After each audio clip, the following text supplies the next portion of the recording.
Welcome to the podcast, man. I appreciate it. Thanks No for coming problem. on. Before we get started, go ahead and introduce yourself. Hi, I'm AJ Sanches. I'm 26 years old. How long have we known each other?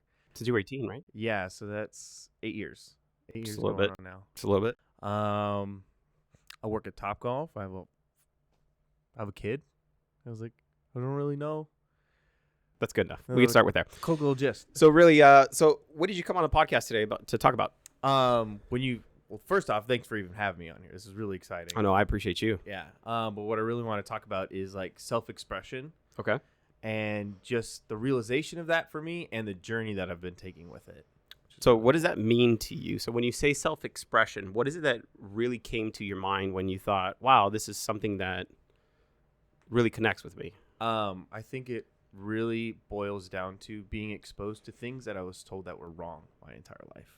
So is that more like pre-programming that you were supposed to get Yeah. rid of, or Yeah. this is something new programming that you're creating? I think it's a little bit of both because Okay. in order to like create something, you have to destroy something. At least that's my opinion on some things. Sometimes. Yeah. I could agree with that. And certain times. Otherwise, you just pick up stuff on the way and it's kind of already pre-built, and then you build it into what's existing already. Right. Yeah. Of course. Yeah. So I have a huge interest in this because, I've shared a little bit with you about my past, and I really feel that most people that meet me and some of my family members, they really can't believe that we're related. Yeah. Right. So they see me, they see my family, like, you guys are related. I'm like, yeah. They're like, why are you so different? It's because I felt that when I was young, I had to kind of take this approach to looking at myself and looking at who I wanted to be. And then I had to assess myself and the things that I was taught to see if they made sense for me and where I wanted to go. So you've been doing that since what, you were a kid? Yeah, probably since I was like 16, 17. Okay. So that anyway, I'm just kind of expressing that. Yeah. That was my journey, but I'm really interested to hear your journey through this and like what was the learning from that. So really, how did it start? When was your moment that you felt like, I don't know if, because I don't think we really think about it as like, oh, this is who I'm going to be. Yeah. Until you decide like who you are, and then you say, where do I want to go with this? When you really have that question to yourself. Yeah. Really So when did that happen for you? Well, 18 when we met, I was taking an emotional intelligence course, and you were as well. We're in the same class, and that just kind of planted the seed of working on myself and really going into who am I, and right? What does that mean for me? Like, just the question in itself is so powerful. Who am I? And then you start listing stuff off, and then when you want to go into like, all right, cool, I'm Hispanic. What does that mean for me? Okay, well, I don't like spicy food, or at least I didn't a while ago. And I don't know if that's the only qualifier, but go ahead. No, but that's just like immediately where my mind takes me. And for me, when I started going into self-exploration, I got to dive into that kind of stuff. Like, why don't I like spicy food? What did I make up way back in the past? And how do I deconstruct it? And now I actually like spicy food. I changed a part of myself that I had thought for years, this is just who I am. And something so small like that being able to change, and I really got to look at what else can I do in my life that actually changes all this kind of stuff. So let's go back, right? So we went to a class. Obviously, there's a lot of learning, a lot of opening up for you. So really, can you think of the moment when it's not the moment in time where it was your conundrum or your like epiphany. It's more of go back to the moment where you had to soul search for yourself to make a decision to say, is this me or is this not me? Like, help explain for everybody looking what that looks like, right? Because maybe there's some other people that might watch this that may be in that moment, right? So hopefully they can, with you sharing, they can kind of see that. So let us know. I think for me, even just there's that huge time span for me where I was in emotional intelligence, I was coaching people, learning, and that for me is just kind of like my observation and seeing what's possible while sort of experiencing it for myself. But when I really jumped into it was my first year at Burning Man. And just jumping right into it, like the first day I'm there, some people like to walk around naked. And you see a lot of peen. I saw more dick in like the first day than I had ever seen accumulated in my entire life. So was that just more of a visual shock for you, not accustomed to it? That, and then again, questioning it. Why is this such a problem? Or why do I even have a problem with this? So you noticed that you were like, wow, it was kind of a shell shock. You were very taken aback, I'm assuming, by just, I'm assuming the sight of it. Yeah. But then did you have to question yourself, but why? Exactly. Oh, okay. Why am I getting, or why do I feel slightly uncomfortable with this? And really stepping into that. And from there, that like the hard hitting questions. Is like, okay, why would this make me uncomfortable when I know what a male body looks like? I've been in science class and just anything that you see Buy on a the mirror internet, every once in a while. stuff like that. Yeah, exactly. So wait, let me make sure that I understand this right. So from you and what you're saying is that was something that sparked it because of the idea of, but why do I have an issue? Exactly. Gotcha. Okay, so keep going. What about this is making me uncomfortable? And just for me, it was like a landslide after that. Because more things came up? Exactly. Because the moment you ask yourself one thing, it kind of goes with everything in your life. Like, well, I like wearing this color blue shirt. Okay, I'm going to choose my whole wardrobe based off of this. Okay, why? Why is blue my favorite color? And taking it back to there. And for me in this moment, it really opened it up because it was like a relaxing, like a freeing, like a stress out of my shoulders just gone. Like, it's fine. People are going to be like this here. I cannot make myself not uncomfortable with it until I just let it go. So was that more so this idea of letting go, right? So we could be clear, it wasn't dismissing it. No. So was it instead of letting it go, was it just more you accepting it? Yes. Okay. I think when I say let it go is let go of that stigmatism or anything that I had in my head. Like, it's not serving me. It's not helping me in this moment. Right. Like, I want to have a fantastic time. It's my first year. Why would I let this put a cinch in it? And accepting it, people are going to be this way. And one of the bigger questions is like, if I have this sort of uncomfortability with this, what is it stopping me from? Like, oh, I'm not going to talk to you because you're naked. Right. Me and you can have a fantastic conversation, be friends, and like, this is probably the only time I'll ever see you naked, and go back home, we become best friends for the rest of our lives. Or in an alternate universe, I decide to just hold on to it. I'm not going to talk to a naked person, and I never get to have that relationship. So do you think that was just maybe more of a shell shock? It wasn't necessarily the nakedness, but it was more of an idea of, right? More of, so anytime we challenge ourselves, it's essentially what is the social norm and how are we willing to own it when other people are around, right? So that's really when it becomes an issue. Yeah. If you think about trans rights and other items that are sensitive that way, it truly, in my view, comes back to this social stigma that people have to burden themselves with. Exactly. Because the act of it, there's nothing wrong. That's just the person choosing to be and identify however they want. Yeah. So what's the big issue? It's the issue is other people that don't know how to accept that. So I love what you're saying because I think that this is prominent to a lot of people out there. Yeah. Where the social shock, or unfortunately some of us grow up in some houses that have very strong ideologies, and it's not that they don't know, but nobody gave them the tools to say, but maybe you're different, so how do you process different? Exactly. So, and I think maybe that's something that you kind of wanted to talk about, right? Like, why don't you express yourself and like dive more into the mechanics of it? Like, what was it that from kind of more of an overview of what was it that you had to learn to do in order to start thinking in a different way, right? Because that doesn't come natural to us. No, I think like when you're young, you're like that, and then like you're saying, the social normalities, everything kind of layers over it, and you forget. Yeah. I learned it. It's called the voice of truth is what you have when you're younger, and then the voice of knowledge is what you're taught, and the rest of your life is trying to get back to that voice of truth. And my mom, everyone has that conscious like voice in your head. Yeah. It's the voice of my mom every time. It's like a questioning thing, or is it just how you perceived your mom that became okay? My mom was like my guardian angel, or whatever you want to take that as. Yeah. But in my head, she's like, always speak your truth. Always speak your truth. And realizing that like I wasn't living my truth. It doesn't feel good when I have this uncomfortability. So let's take a pause there because this is where I feel it's really important. How did you realize that it wasn't your truth? Because this, to me, that's the big moment, right? It's, you know how you do something shitty and you're like, I don't know if I should have done that. Exactly. So it's not a process of saying, well, am I taking some sort of, karmic debt right now? You're not processing it like that. I get like a pat on the back tomorrow. Yeah. I'm not. No. It's more of this like intuition, right? It almost feels like that you feel like, I don't know if this is me. So how did that become clear to you where you felt, I think intuitively, I don't know if I'm being me? Yeah. I can even go further back because I've actually narrowed it down to where I made the decision where not to go against this better judgment. And it's when my parents split up. Okay. And really quick, my parents split up and I had to make a decision in a split moment to either stay with my dad or go with my mom and my siblings. Yeah, it's a shitty decision. But And I was 10 or 11 when I had to make this decision. And my dad's upset and I hear my siblings crying and everything. And in that moment, I realized I had to make a decision. It's like you said, it's a shitty decision.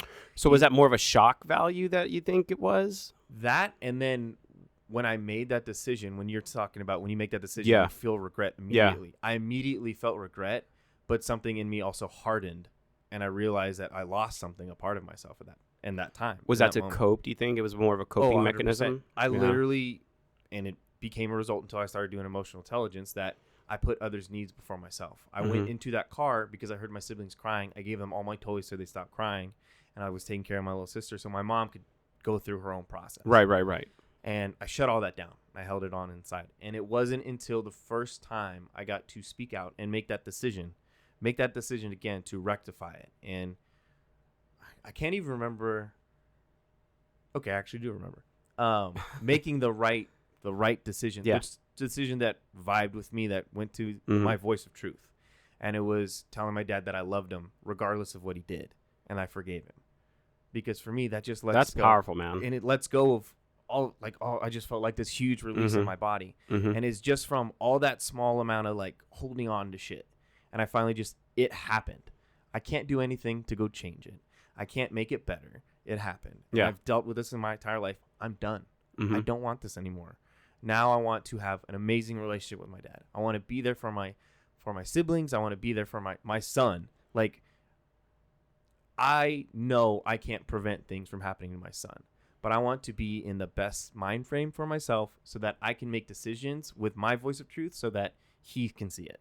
So let's go back, right? Because this is, I think this is really important. So you yourself have put yourself into a moment where you said, I think this is where it began. Where did you get the wherewithal again to say, I don't know if this is the path for me? When did that become clear?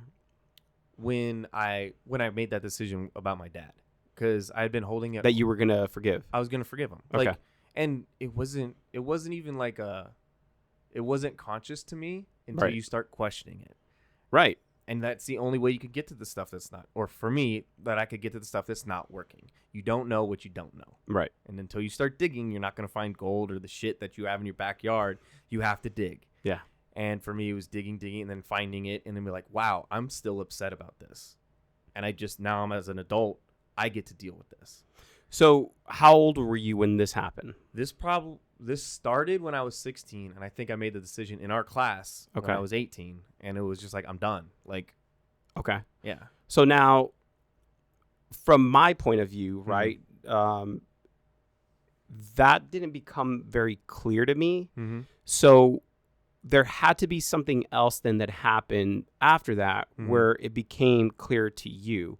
I believe that was the inflection point, but that's not necessarily where I believe you kind of took it back. Okay. So now that you realize when it started, you realize kind of where your coming out moment was, where you felt like, I think I understand where my path should go. How did you understand what your new path would look like? Because I think a lot of us deal with that, right? We don't know when to make the decision to say, but I think I know it's this way. So when did that happen for you? I think for me is literally realizing that I'm never going to know with that path. And it's always just going to follow, because I don't know what's going to happen tomorrow. And good and bad and just neutral, just being about it. Yeah. But I know that I'm so in line with myself now, today, that I trust myself that I'm going to make a decision that's just going to maintain my voice of truth. Yeah. My inner self. So how do you, I guess, because, for me, I understand my truth, right? I understand that I'm forever in the pursuit of honesty.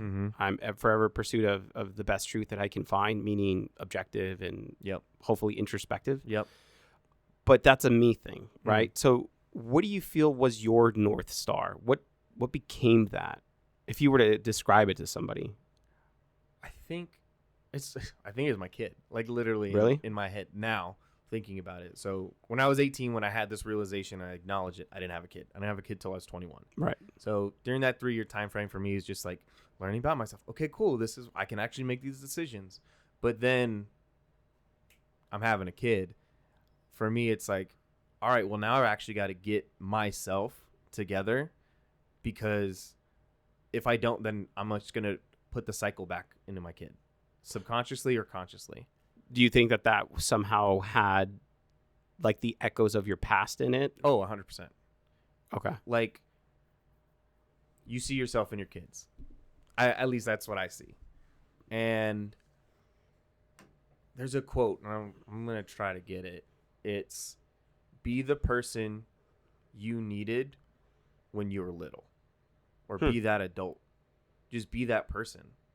And my son, like my dad, we talk about it. My dad is a completely different person than when I was a kid. But I used to be quick with a hand, like discipline immediately. No, like that's it. Like that's the law. And now I sit comfortably like between that and understanding, like I'm going to pat myself on the back. I'm a pretty good guy. And I want to take some of the things that my dad taught me, but then do it my way. Okay. And meet in that middle. And for me, like, just that in itself is taking what I know works and putting it into my life helps me to be a better man for my son. Okay. So you're trying to do it the best way that you know how, right? Exactly. Because then hopefully your son, when he grows up, it's like, hey, man, this is your journey now. You figure it out, right? I gave you the tools I got. One of the things that I've never really understood about parenting was that why do parents not raise their children as though they're little human beings and that one day they're going to understand? So instead of preparing them for the reality that we live in, they almost cocoon them to prevent them from seeing what the realities of the world is. And I've never understood that. Do you understand what I mean by that? And, okay. And you're bringing it up, so now like get to look at it introspectively, and the first thing that comes to mind is, for me, I 100% know I shield my kid from certain things because I want him to have a strong moral base before being influenced by a whole bunch of other things. And maybe that's just me, and I might be making my kid his own kind of fucked up, but at least you see it. Exactly. Which is a good no, thing. 100%. Yeah. But I know that's what my parents did with me. I know that as far as I wasn't allowed to watch sex or like if there's a movie scene, parent, cover your eyes, don't look at this, don't say cuss words and stuff like that. But do you really think that that's a question of morality? Yes and no. Yes, in the fact that morality is based on each person. Like it's your own sense. Just to be clear, right? The way that I define morality, and I hope that I'm right, is the idea of teaching people what ideologically you believe is the difference between right and wrong. That's morality, right? Yeah.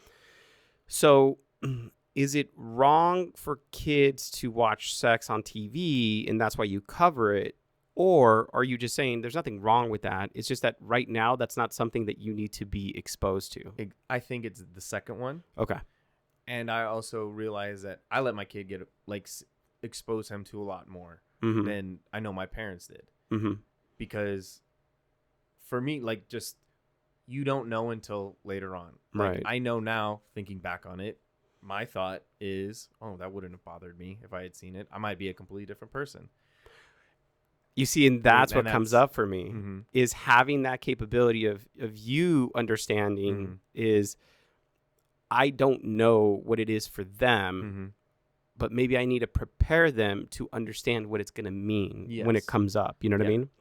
And to me, that's powerful because that's now you preparing your little man to be that person. Exactly. He is an individual when he grows up. And like, yeah, exactly. When he grows up and kids are like, oh, did you see this? I was like, I've been exposed to this since I was 6. Like, yeah. This is nothing. Do you feel like that's actually helping just destigmatizing? Yes. The thing that comes to my mind is like smoking, right? So many kids pick it up because of the idea of either being rebellious or something that you find cool, or maybe makes you a little older, or maybe it makes you a little edgy.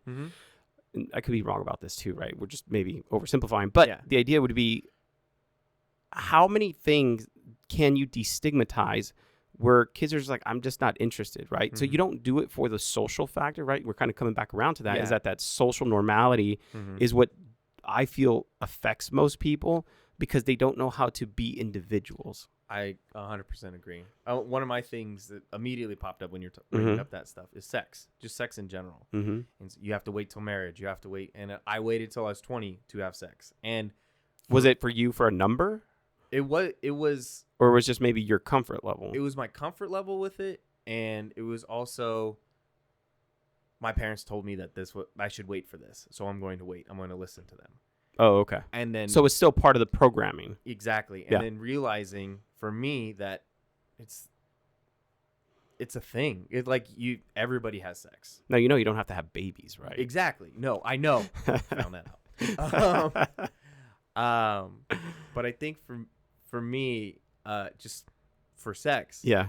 If my parents said, hey, if you really care about somebody and like you feel like that, just be safe. And this is how we would do it if you want to do that, and give me the tools. I didn't get that. I got it. It was like, you never had like that birds and the bees conversation? We had the birds and the bees conversation, but it was more so, but you're going to wait until you're ready, until you're going to marry somebody. And of course, let me tell you this, it changed as I got older. What do you think that was based on for them? I think it was just religion, or what? Passed down. Yeah. It was religion, and it worked out for them, or from their lessons or their own experiences. They don't want us to be hurt, or they don't want us. My parents didn't want me to be hurt. They didn't want me to potentially fuck up my life and have a kid way too early, and so they enforced this. Showed them wrong, and I'm still breaking. Look at me now, Mom. He is. I'll say, just my kid. This has popped up. He is the greatest mistake that I've ever had in my life, to the point where that's just the phrase that I say. He's not a mistake. He's a miracle. Like, I was using protection. I was doing it. And the universe, God, whatever you want to go for it, decides, no, it's ready. It's your time to be a dad. I will explain science to you later. But yeah, it's okay. You can keep that into your mind. I know. So I think most people are not ready for that, right? Mm-hmm. Like, I don't think anybody really mentally prepares themselves to say, wow, I'm ready to have this kid. Let's go get a baby. Yeah. There are people out there that do say, hey, I'm very clear. I need a career, blah, blah, blah. Now I'm ready for a baby, right? Yeah. So we get that. But more is, I just don't think that any of us are truly ever ready to say, I think I'm ready to try to shape another human being. You have no idea when you're ready. Do you see what I mean? Exactly. And to me, I was scared, right? Mm-hmm. And I was lucky. I just added water and I had kids. Like, it was just simple for me, right? Yeah. I didn't have to go through them. I got married and there was 3 lovely kids right there. And so then it was just really instant for me, right? Yeah. So I use that as an example because for anybody watching, really, there's never a right time to tell yourself, I think I'm ready to be a parent. No. And to me, that is, I've shared it with another podcast, is we don't get to choose our parents, and things just happen, right? Yeah. And I think as you grow older, you try to understand your parents. Yes. It's from the concept of they probably did the best that they knew how, or they could. Exactly. That doesn't mean that they could not have been better. It's just you have to accept that this is my story. Can't change it. Yeah. Right. So I think I mentioned that in another podcast, just because we have to accept that no matter how bad we felt our parents were to us, but now it's your time. Yep. So you can't dwell or have this emotional baggage that comes along with that, because you have to focus on another human being now. Mm-hmm. You have to look at yourself and say, it is now go time for me, so that this doesn't become cyclical again. Yep. And that I pass it on to somebody else, right? Yep. So take us back to the self-discovery, because I feel like that's what leads to that, right? Well, I don't want to put words in your mouth. So tell me more for you. Like, what was it that came up for you in the self-discovery that started kind of creating this iterative cycle for you to look where you didn't want to and deal with it, right? And really, it's not deal with it, is to understand it. Exactly. And it goes back to the acceptance, right? That we started with the, the penises everywhere. Exactly. So take me through that process for you. The peen. No, man, that was just how it started, right? Like you saw it for the first time. You're like, wow, I see that there's these things that just hang out for no reason. Yeah. And I don't acknowledge them. I just kind of live with them. But what is the difference if I just started acknowledging some of this stuff, and it's there? How would that change me? Yeah. So that is really what I'm talking about. I think it's literally my first Burning Man, and literally just realizing it's just a giant melting pot of people. And it's just, I got to figure out and make the decision and constantly reaffirm that decision the entire time I was out there. This person is their own person, and I just get to accept them for that. I get to accept this. And then taking it out from just like a person thing is, well, it's hot as hell out here. I can't change anything about it. I got to accept it. Okay, cool. I have to wake up right now. I don't want to. I'm tired. We were out partying all last night. I just get to accept I'm tired, but I made a promise that I was going to make this happen. So for you, your disturbance in your matrix was Burning Man, right? Yes. That's kind of what made it Yes. very real to you. But people don't have to go to Burning Man for that. You don't. They just have to be open to taking their daily world and saying, wow, what am I not looking into, right? Do you agree to that? Yes, but Okay. why? So let's go back more to, that was your learning experience. That was your disturbance that started making you kind of see something in a different way. Yeah. Tell me how you took that into your actual life. Like, how did you internalize that as your own mechanism to deal with things? It literally went from Burning Man, and the next week there is all of a sudden I have all the questions in myself, like why this, and then I go to work, and basically you plug yourself back into routine. Exactly. Yeah. And it's like, the first question is like, why am I doing it this way? Why was I taught this way? Okay, cool. I want to change it up. I want to be different because I have that power now. There is some form of freedom in there. And for me, with that work, I started questioning things at my job at Topgolf. And I was like, why don't we try it this way? Why don't I try it this way? What's the harm? We know it's going to work this way, but I want to try making it better.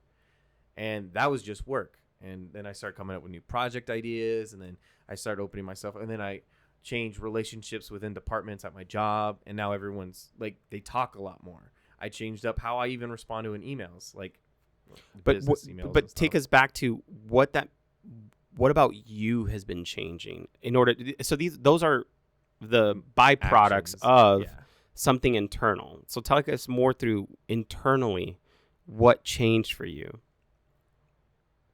Is allowing myself to explore who I am. And in which context? Constantly questioning all the things that I've told myself my entire life. Relationships. That's a huge one, though. And I want to make sure that kind of comes across, that for you to have the ability to question, in my book, is that's the key to freedom. Yes, 100%. You have to be okay with having to explain, but why do I like that? Or why do I do it? Yeah. Or why don't I? Why don't I like this smell? Why don't I like this noise? And I think kind of just, if I don't like this, what am I stopping myself from experiencing? What am I not allowing myself to become nourished with? Because, like, if me and you had never met, you are like one of the few people in my life who constantly remain in the rational neutral. And you constantly question things. And for me, that's just okay, what would Steven do? Steven would come at it like this, or okay, I'm going to take it in my perspective. And sometimes me and you butt heads. Yeah. But I thrive on that now. I thrive on the conflict. I thrive on the uncomfortability, because for me, I just realized that's another place I get to grow. I'm not communicating right with this person because we keep arguing every single time. What about me? Because I can only take responsibility for me. I can't change anything about this other person. What about me do I get to change? Or about me do I get to accept and acknowledge in order for me to get past this, so I grow as a person? Because if I'm having a problem with one person, it's not, this is the only person in the entire world that I'm ever going to meet that I'm going to have this problem with. It's going to be with other people. Right. Because there's millions of people on this planet. So that's another thing that I think you're just kind of quickly going through. Mm-hmm. But the idea of, if I see something in somebody else that bothers me, more than likely it's something that I have a problem with, Yep. or it's within yourself, right? Yep. So these are all, you say these things and they sound very easy, but are they? They are not. So what is it that comes up for you every time that you have to go through this? Maybe you should share some of that. Like, what does that process look like? I can boil it down into working out because that's my thing right now. Uh-huh. And it was realizing that the history of my family they're not all healthy. Mm-hmm. They're not. And that becomes causes a lot of problems for them down the road. Yeah. I made the decision that I want to give myself a healthy body. I want to be fit. I want to be able to keep up with my son as he grows up. I want to be able to do all that kind of stuff. And constantly changing my routine, my daily, Yep. in order for me to get to my goal. Like setting myself up with a goal to improve myself. And that's, for me, is every morning I tell myself I'm waking up at 6:00, regardless of anything else, regardless of that conversation in my head is like, no, I don't want to get up. Mm-hmm. Okay, why wouldn't I want to get up? Why don't I want to chase my dream? If I don't do it today, I'm just setting it up for tomorrow. And I'm not going to be a procrastinator because that's what I've been. Do I want to be the same person that I have acknowledged that I still have problems with? Or do I get to change who I am so I don't have to deal with that anymore? And working out, literally, this sucks. I don't want to be here right now. Changing it in my head. Would I rather go home and sleep and be the same person that I've constantly had problems with my entire life? Or do I buckle up, shut up, and enjoy this moment and realizing this is all about making me a better person? Yep. So I like how that conversation happens. So is that what allows you to commit to creating that difference in your life? Mm-hmm. And even I'm saying it because I've reaffirmed it for myself for so long now. Mm-hmm. In the beginning, it was not like that at all. It was like, okay, you know what? I'm going to work out twice this week, and then next week I'll work out an extra day. I'll do 4 days next week. Mm-hmm. Or I can be like, I got the time now. I can double up on it. And that way I'm that much closer to being the person that I say and that I want to be. And that really, in yourself, when I'm talking about it right now, I feel it like in my chest and in my stomach and everything, like it lines up. I am ready to be that person. I just have to do this to get there. See, to me, that's one of the things that I've done for a long time. And it's essentially the daily struggle for you not to be comfortable and be who you are, but wake up every day and take one step closer to who you want to be. That's something you just said is so cool. Be who you are. Mm-hmm. I think the moment that you say, this is who I am, you stop progressing. Yeah. Because you're accepting, this is it. This is my new comfort zone. No, it should never be like that. Or like, this is who I am today. It goes back to the practice you were talking about of questioning, right? Exactly. This is who I am today, but why? Mm-hmm. And I think that that's one practice that most people don't do, at least consistently in their life. I think most of us deal with it when we have traumatic events, deaths, relationship breakups, things that are very emotionally taxing for us. Yeah. I believe it happens then. And I think that instead of us really looking into the ugliness that we are experiencing, we tend to try to mute it, right? Whether that's people, substances, situations, whatever that might be, right? Whatever kind of softens the edge. Sometimes that's what we go to, right? Mm-hmm. And I think that having the capability to push and stare at that mirror longer, the thing that you don't want to see, you keep looking at, it's almost like a process, like a very cathartic process that you have to go through because you are going to experience the emotion. You are going to experience the things that come up. And I feel that those are the things that are the gifts to you to say, these are the things you got to go work on, right? They're like, cool, I got all these problems that I get to solve. So so we'll keep going through this process. You now see all these things that you have to work on. How is it that you mentally prepare yourself to start working through them? YouTube has great motivational videos. But one of the things that I started doing, and not everybody has this, I have my son. What I would start doing now is... So you're telling people, go have babies. Got it. Go have babies. And I started doing this after I realized, but this is just my thing now, is when I wake up at 6:00, I wake up at 6:00 regardless of, because told myself. But that's a commitment. It's not a time thing. It's just that was what your commitment. To myself, because the universe gave us a beautiful sunrise and a beautiful sunset, and I want to be up to watch both of them. And my way of like, oh, I don't want to do this. I don't want to get up right now. I don't care. I saw the sunrise yesterday, so I'll go look at my son for a little bit and be like, I cannot stop him from growing. I can't. There's no way I can stop him from growing up and being an adult. So if he can't stop growing up, neither can I. I can't stop growing up right now. It's a good way to see it. And then sometimes when I don't have him and he's not at home, I'll go look in the mirror and I'll tell myself, I was like, you are not done growing today. And if you think that you are, guess what?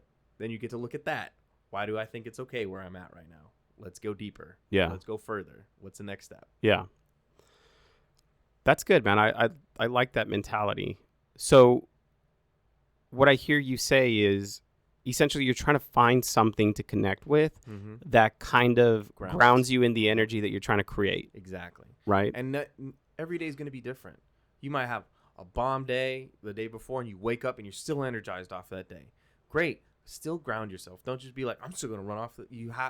I have to ground myself every day, because otherwise it'll just dissipate into the rest of the day. If I'm just like, oh, I'm just going to wake up and maintain from what I said yesterday and not reaffirm it. I'm not going to go look in the mirror. I've had it happen. I don't go reaffirm myself in the mirror. I don't look at my son. And halfway through the day, I realized I zoned out for like an hour or two at work. And I was just kind of going into monotonous roll throughout things. And I go unconscious for a little bit. And every time I get a regret and I'm, oh my God, I just did that again. I just zoned out and start beating myself up. And then I'm like, no, wait, it happens. I'm human. Accept it instead of just allowing it to, I had a bad moment. I'm not going to let it ruin my day. I'm not going to let it ruin my week. This is just happening in the moment. This is my lesson right now that I get to learn from. So that practice there, is that just more the idea of how to stop and recommit kind of situation? So you say, look, it's not working. It's okay. What's not working for me? Yep. Okay. Now I get to, I can get to change it. Yeah. I love myself enough that I'm going to do it anyway. That's good, man. So, I mean, these are a lot of little things that add up to a lot, right? And I think I from talking to people, I really feel a lot of people have a belief that there has to be this book out there that has like life-changing techniques. To fix your life. Right. 10 easy steps. and I think most people want to be very pragmatic about it. And just from my own experience, I don't think there is a way. You and I are very different individuals. Yes. But yet we share a lot of commonalities, right? And I think that that's how a lot of people become friends and maybe associate with certain types of people. But really what I truly value from our relationship is that ability to have the honesty, right? It's to me, honesty is like a commodity because so few people use it nowadays, in my opinion, that is the one thing that I'm constantly looking towards creating, which is the value between me and another person that I relationship with and the honesty, the level of honesty to be high, right? All of this being said, how is it that we're going to get these type of ideas across to the larger group of people, right? How is it that you feel that you create this difference within yourself every day as you go out there? Like, how do you share it with others? I think that once you align yourself with who you are, it happens so naturally. How so? Like, talk about that. For me, I started driving for Lyft, not because I need the extra money, but honestly, I found something. I love talking to random people because for whatever reason, random chance, I don't know the scientific term. It's not randomness. It's chaos theory or whatever. Okay. Like, there's still like people are put in front of me for a reason, and it's my responsibility to figure out why. This person needs a ride. Cool. At least that's how you see it. That's how I see it. This person needs a ride to go from here to here. I can leave it at that if I really want to. but me as a person knowing that I actually care. Like, I put some amount of care in everybody that I meet because that's who I would want. Oh, if I walk up to you and I just complete dick to you whatsoever, is that really who you are? Is that really what I want to show up in the world as? No, I want to show up as somebody who cares. I actually want to take time and invest in you. You're in my car. We're going to have a great ride because I'm making that decision. Mm-hmm. I had somebody who's looked very upset. Like, they're just having a bad day. And I was like, hey, man, I just want to let you know, like, your hat looks awesome. Like, I'm really digging the hat. It was a Golden Knights hat. It was a gray one. And in just that moment, like, I just saw, like, a glitter. Like, it was something so left field for that person. They weren't prepared for it. And then he opened up. See, and I call those the disturbance of matrix. Mm-hmm. And I've said to a few of my friends that, and I said, that is my goal in life. Exactly. Is to every day be the disturbance for somebody else to wake up and be like, oh, it could be different, right? Exactly. And obviously I have a very unique approach to that. You do. But we all have a different approach, right? And that's kind of why I like that you're speaking into the way that you've chosen to do it, because we need that. We need the difference amongst ourselves, because my approach may not work with some people, but your approach may be better. And you have no idea who you're going to impact because of it. Like, you have no idea. But if, for me, I might say back in that car with the guy with the hat, I make a comment on his hat and he says whatever. Like, he just thanks and just continue. He doesn't have a conversation with me. But later on that day, he like looks at himself in the mirror and he goes, this is a nice hat. That guy was right.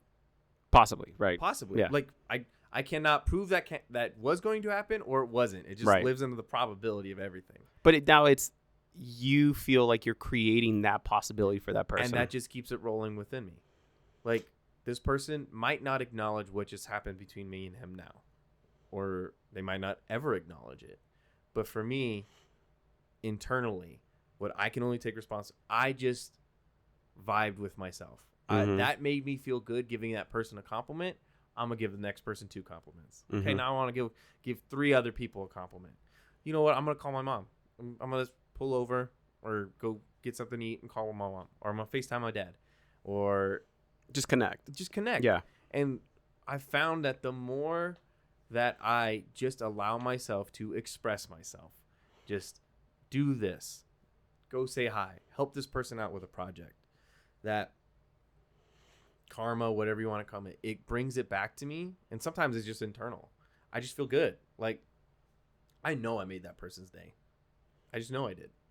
There's not like a cockiness to it or anything. It's reaffirming within myself that I am doing what I want to do in my life. And I'm being that person right now who I want to be, or this tiny little sliver of the future self that I want to be. And cool, I'm on the right track. So essentially what you're saying is you didn't have to wait for anybody to tell you that that's okay to be that way, right? And I hope that kind of comes through for everybody watching, is nobody has to tell you to do it. Nobody has to tell you it's okay. You just have to commit that that's you, right? And I think that we all experience that. Well, I shouldn't say we all, but I experienced that as growing up, where you kind of go from your, preteen years to teen to like whatever else that's called. And then there's your 20s. Yeah. And it's like as your fashion changes, your likes changes, your friends change, everything changes, right? And it's almost like a little microcosm of what you're preparing yourself for when you're older, to say change is okay, but why are you changing? Exactly. And I think that, I should say yet again, for me, I didn't have parents that prepared me to question myself and to understand why the changes. So I was the kid that wore, like, when I was younger, like Janko pants. Why? They were ridiculous, but it was like they wore them, so I'll wear them. Yeah. And, I'd had these like ridiculous, choices of clothes, and I grew my hair out to here. Yeah. It was curly, and I was like, See what I mean? And I was like, what was I doing? But if you think back to that, who you were then, right? There was so much value to be accepted by your peers. Yes. But that's not the value intrinsically, at least, that it seems like you're choosing now. Yeah. Like, there's no value to fit the mold. it's almost like there's more value to be authentically yourself and find out what that is than there is to fall in line. Which is why I think, just thinking about just the social like titles and stuff, why everybody, at least in my opinion, enjoy Rebels so much. What do you mean? Rebels just has like a person, the person in mhm. high school who's a rebel, because it's like, wow, this person is just being themselves. Yeah. I wish I could do that. Or you might not even question it. It was like, that's weird. That person's being themselves or just being that way. That's wrong. And or you, on the flip side of it, it's like, I want to be that, like that person. I'm gonna, and just like how I like saying hi to people in the car, that person just in themselves being themselves didn't talk to you whatsoever. You just saw them being themselves, put something inside of you. And that's what I want to be all the time. And this is more of a commitment that you have now for yourself as you're growing older. Yes. How is it that you think that you're going to be able to express this to your son? I think he knows, because I think he even knows now at 4 that this is who my dad is. And no, but what I'm saying is you discovered that key, right? That works for you. Exactly. Or do you, right? Maybe you don't. I think it's something you just inherit. Like, you sound like your parents. You might or you might not. It's something like that, and that's where I want it to be. Where, see, I will argue with you about this. I would love to have an argument, but let me finish my point. I think for me, it's, I can make the conscious decision. I'm gonna teach Jordan like this, and this, or I can just be that way nonstop all the time. And just like in my head, the way I see it, it's just how kids pick up accents. Kids can also pick up how their parents react to things. Well, it's a learned behavior, right? Exactly. And I feel like this is a learned behavior, just being myself, whatever that means for each individual person. But he could be like, my dad farts in front of me. That's fine, because it's a human thing. Like, it happens. My dad also tickles me. Like, he loves loving up on me. My dad's a physical person. Or is willing to express it, right? Because Yeah, some people just don't know how. Exactly. Yeah. And everyone has a different love language. So really what I'm getting at is you're choosing to pass that on from a learned behavior by actually being that person, right? Yeah. Which to me is really powerful commitment to yourself and to your son to say, I don't have to teach you from like, do as I say, not as I do. It's more of, I don't have the book. Right. And this is what I do and hope that you found value. Right. Exactly. Which is how I'd like to think a lot of us would think of like parenting. If we had awesome parents, we'd be like, oh man, I wanted a hero. I wanted a person that I looked up to. And I was like, yes, that's, I see the value now because I get to talk to my friends and they're like, oh, you don't have parents that just like love you and kiss you. And they're like, oh, didn't have that. Weird. Yeah. Yeah, no, I don't know what that's like. My parents do that. Do you know what I mean? Yeah. And now imagine if they could be the difference in those kids' life when we were that young to say, hey man, there's a different way. Yeah. You don't have to live like that. To bring up the question of yourself. Yes. So now it's full circle, right? Yep. And that's where I believe is the value, is that your commitment to yourself will lead to a commitment in your son. And as you spoke about, it's also going to be a small seed that you're hoping to plant, especially like with this video and like all these conversations we're going to have. It's these seeds that I'm hoping get planted in people that they get to water and then see grow into something else. Exactly. To me, that's where the value is for all of this. This is what's important. I feel like this is what we're missing, is people having those honest conversations with one another and really opening up. Yeah. And that, I think that one probably more important is that the idea of having the capability to have an internal dialogue with yourself and create, we all want to have like a, what is it called? A guardian angel, this guiding voice, instead of being programmed by somebody else. You should take a responsibility and accountability that it's your voice that it should be. And I don't know of any other way to create that voice without being very healthy skeptic of 100% right of everything that you've known. Correct. Yeah. That's what comes up for me. So that was great, man. We went full circle on that. What else did you want to bring up? Anything else that was on your mind? I think just stepping back into like parenting, because I don't have other people who talk to me about parenting. Yeah. Just like, this is just how AJ is. And Yeah. That's how I was going to do it. For me, I still have regrets. in doing decisions with my son. Okay. Whether it be, I think I disciplined him too hard. Or he's upstairs and he's upset. And in that moment, I get to question. And as long as you're living in the question, I think you're on the right path. If you're constantly questioning everything that you're doing, not in a criticism way, but in like a healthy criticism way. Not like, oh man, I messed up. He's going to be ruined for the rest of his life because of this one thing. Okay, no. I'm going to course correct myself right now. I did this, taking the emotion out of it. I did this because I believe in this.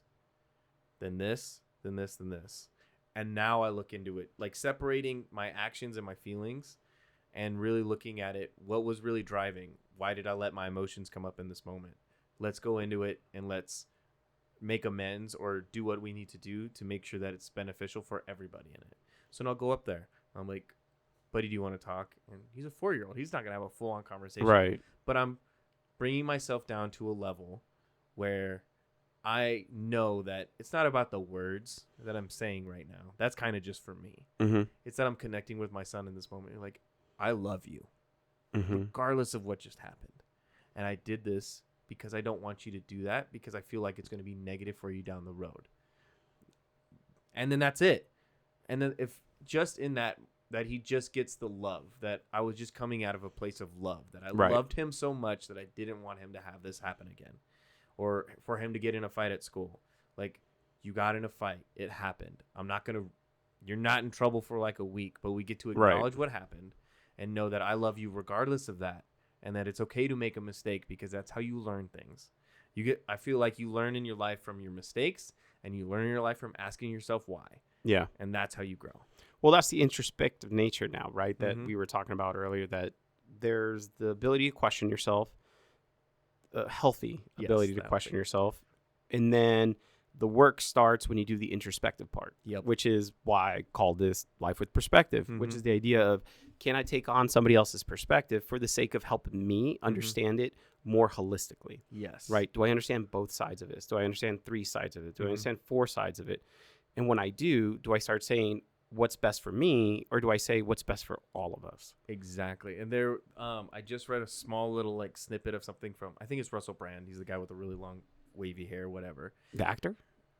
Yeah, the actor. Oh, yeah. Sorry. It's either Russell Crowe or Russell Who are Brand. you talking It's about? Yeah. somebody. But he just said something that was so profound to me is, if somebody walks up and calls me a racist, okay, in my head, or at least in my experience, I'm not a racist.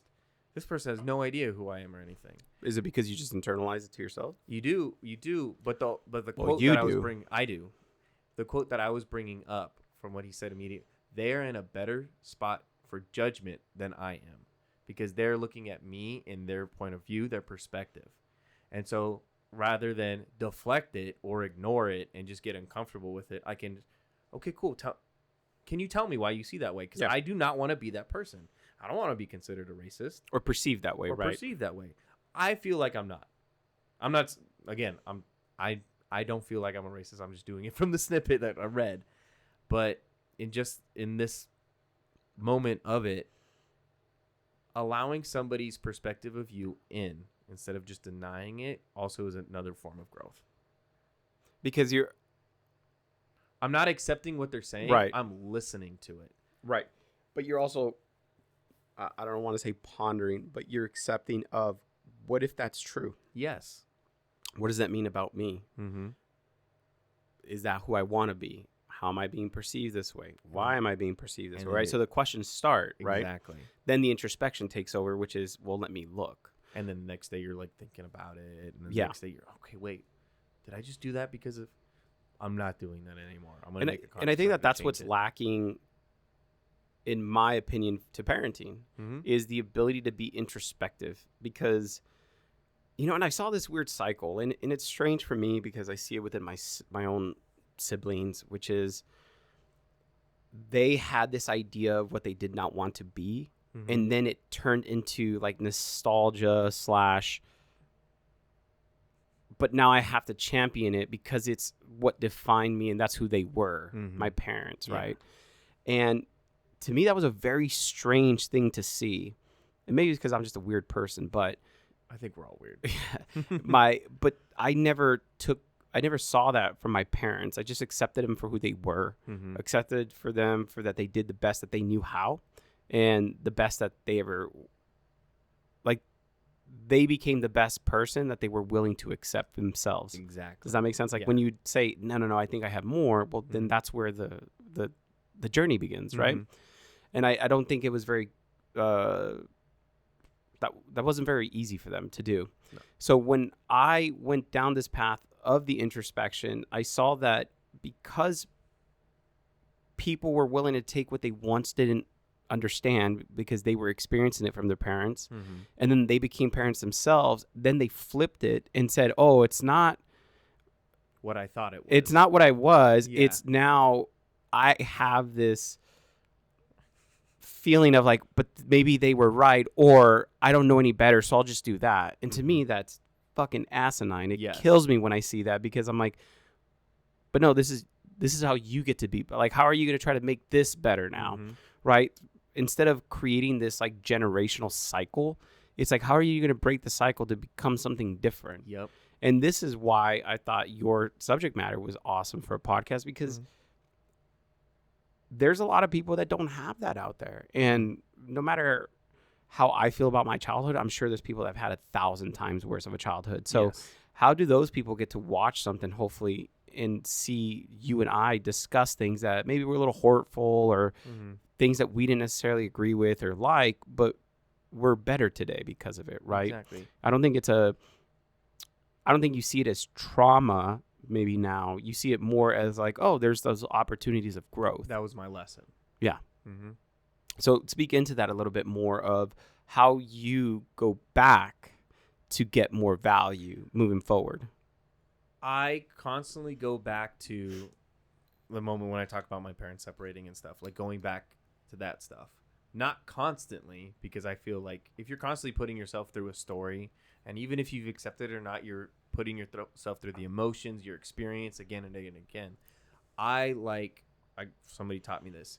You have to step away from some stuff like that so that you can go live your life and collect new stuff and new information. So that when you go back, you realize, I missed this piece of the puzzle. There's something else I missed in here. Like a video game. You run through the video game one time just for fun. You just blaze through it all the time.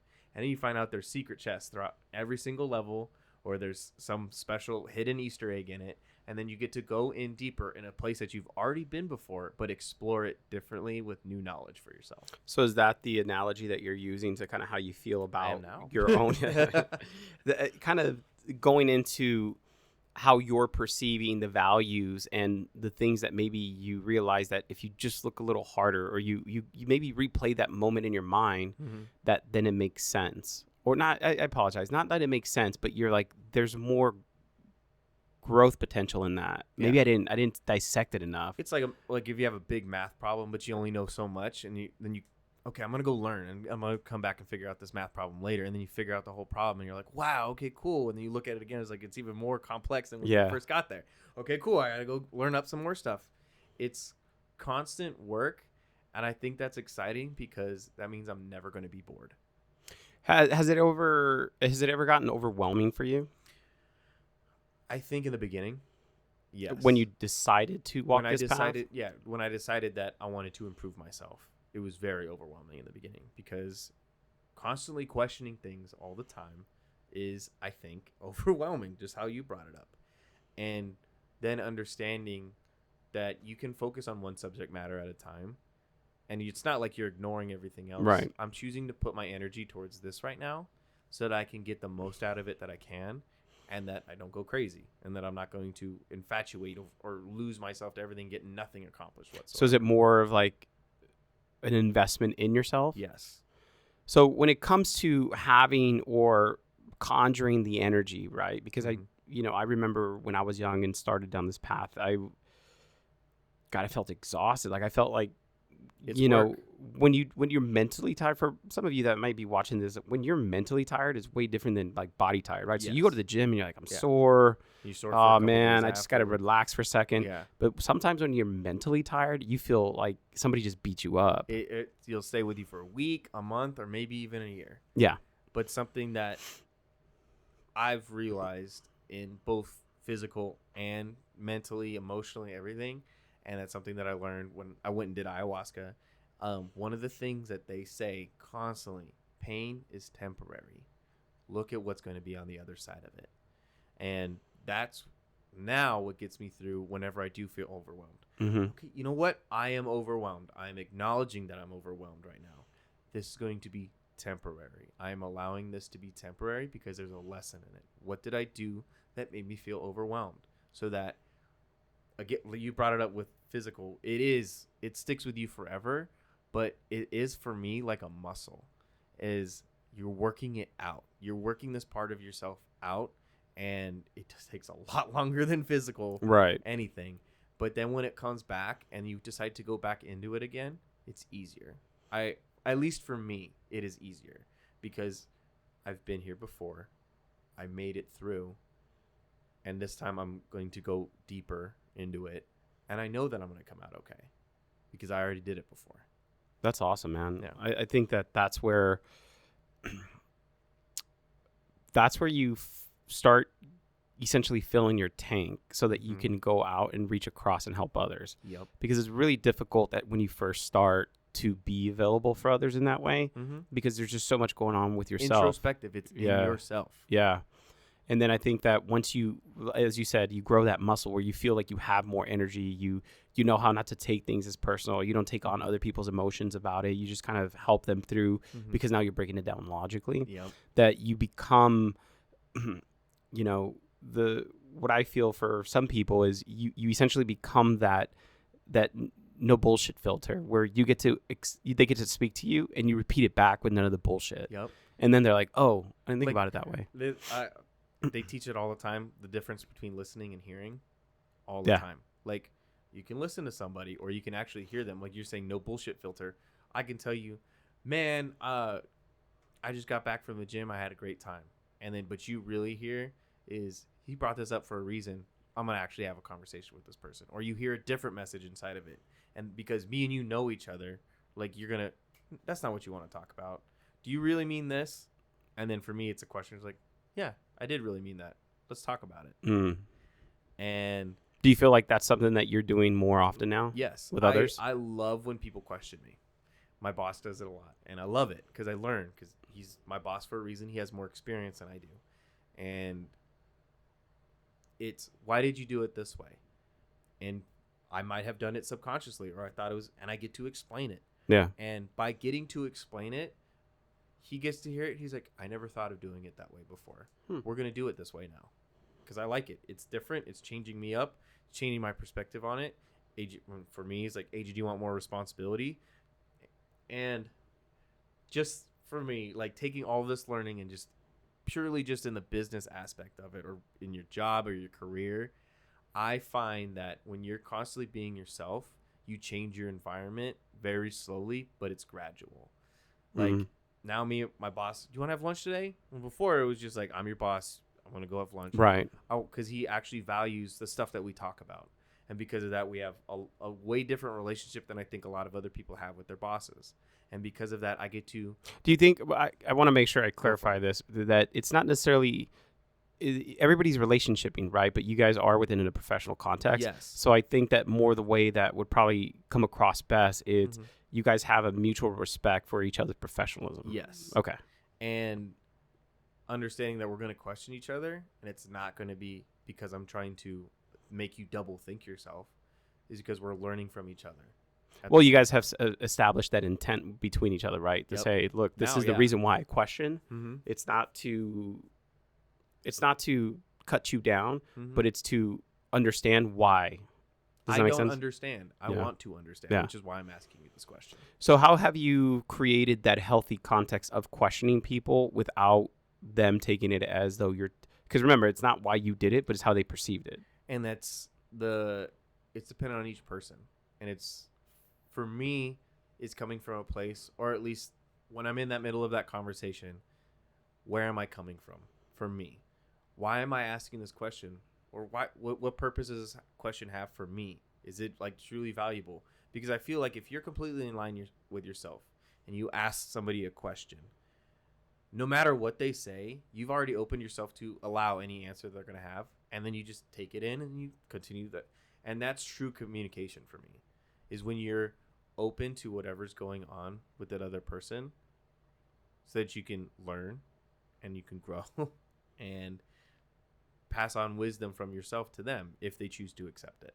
I can't make you learn something. Right. But from me being open nonstop all the time, I know, and I've experienced it, that I attract other open people who want to have that kind of conversation. Do you feel like you create the space for people to just open up? The space, the energy. I've felt that almost since I was 18 I started this journey. Mm-hmm. People will just open up to me. I might not even say anything. They're like, or I might say, hey, how's your day going? And all of a sudden I'm listening to all the stuff that's going on in their life when I was just really asking, like, I'm just being myself. I'm just asking because I want you to know that I care about you. Yeah. And I would be okay with, I'm doing great. I got a lot of work to do. Okay, cool. Oh man, this thing happened at home right now. I don't know. Okay, cool. Let's talk about it. Like, I have time. I'm willing to make the time to have this conversation. And that's what's really exciting for me is if I'm constantly being that person who is wanting to learn about himself, that being that way out in public, it happens naturally, even if it's a short 5-minute conversation or it blows up into a podcast because you invited me on here. Yeah. Like, if I wasn't the person that I was right now, or that I was when you decided to ask me to be on here, this would never have happened. And I'm thankful because just like you said, you want somebody on the other side of this camera or the other side of whoever's watching this to get something out of it. I somehow, and this is where I get to acknowledge myself, created this for me to acknowledge that person who I want to be in my future.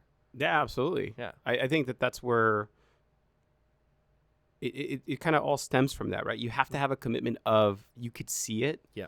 And now it's about, okay, well, how do I get there? Mm-hmm. And I don't think that if you know, some people, and I've experienced it personally, that they just don't know how to see what that would look like. Or it remains a dream.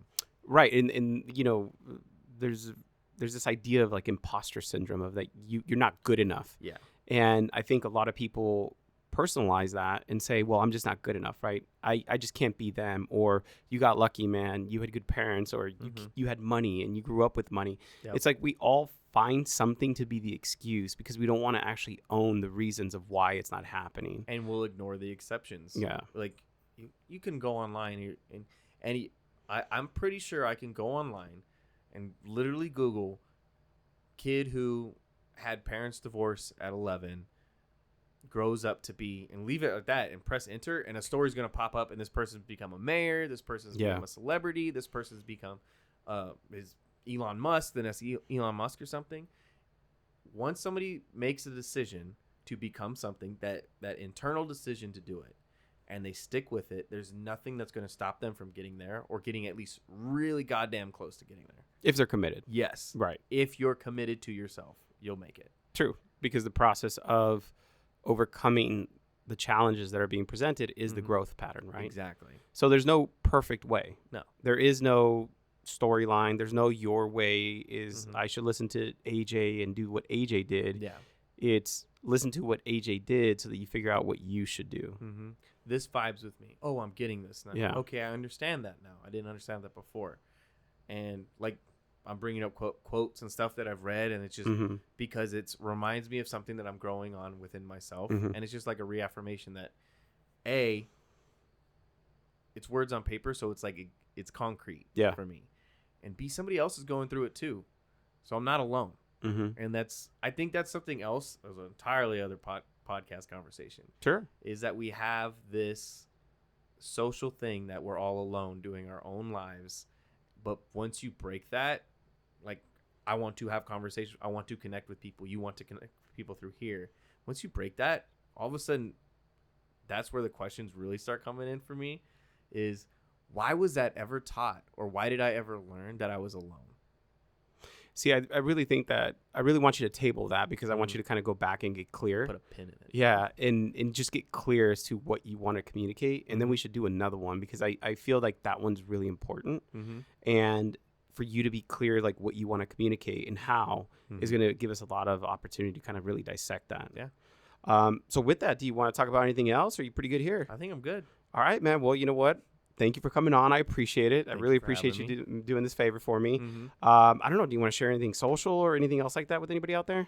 You can follow me on Facebook. You can add me on Facebook, AJ Sanchez. And then I do have a Twitter. It's A_blah_J_blah. So it's A_blah_J_blah. And I'll have you send that to me and I'll put it in the description. Just make it a little easier for everybody. Yeah. So again, man, thank you, brother. Thank you for being so honest. I appreciate it. Thank you for sharing. And hopefully I have you back soon. Okay. Yep. Thank you for being you. Thanks, man. I appreciate that. And with that, have a great one, everyone.